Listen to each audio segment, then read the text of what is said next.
ಸೈಕಲಲ್ಲಿ ಬರೋಣ ಅಂದರೆ cycle puncture ಆಗಿಬಿಡೋದಾ? ಹಾಯ್ ಗೈಸ್, ಯಾರ್ಯಾರು ನನ್ನ ಮಿನಿ ಬ್ಲಾಗ್ನ ಫಸ್ಟ್ ಟೈಮ್ ನೋಡ್ತಿದ್ದೀರೋ ಸೆಕೆಂಡ್ ಟೈಮು ನೋಡಿ ಅಂತ ಹೇಳ್ತಾ ಬೆಳಿಗ್ಗೆನೇ ಎದ್ದು ಹೊಲ್ದ ಹತ್ರ ಹೋಗೋಣ ಅಂತ ಸೈಕಲ್ ತೊಗೊಳಕ್ಕೆ ಹೋದೆ. ಆದರೆ ಸೈಕಲ್ ಪಂಚರ್ ಆಗಿಬಿಟ್ಟಿದೆ. ಇನ್ನೇನು ಮಾಡೋ, ಸೈಕಲ್ ಎತ್ಕೊಂಡು ಹೋಗೋಕ್ಕಾಗುತ್ತಾ?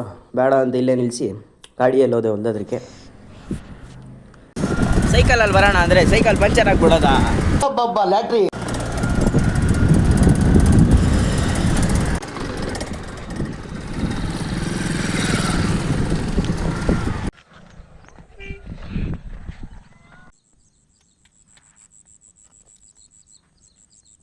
ನೀವೇನೇ ಹೇಳಿ ಗುರು, ಹಳ್ಳಿ ಜೀವನ ಅಂತೂ ಸೂಪರ್.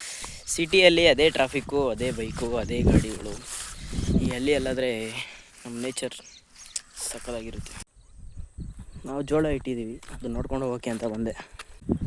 ಜೋಳ ಈ ಸ್ಟೇಜಿಂದ ಈ ಸ್ಟೇಜಿಗೆ ಬರಬೇಕಂದ್ರೆ ಮಿನಿಮಮ್ 1 ತಿಂಗಳಾಗುತ್ತೆ. ಮತ್ತೆ ಭೇಟಿಯಾಗೋಣ. ನಮಸ್ಕಾರ.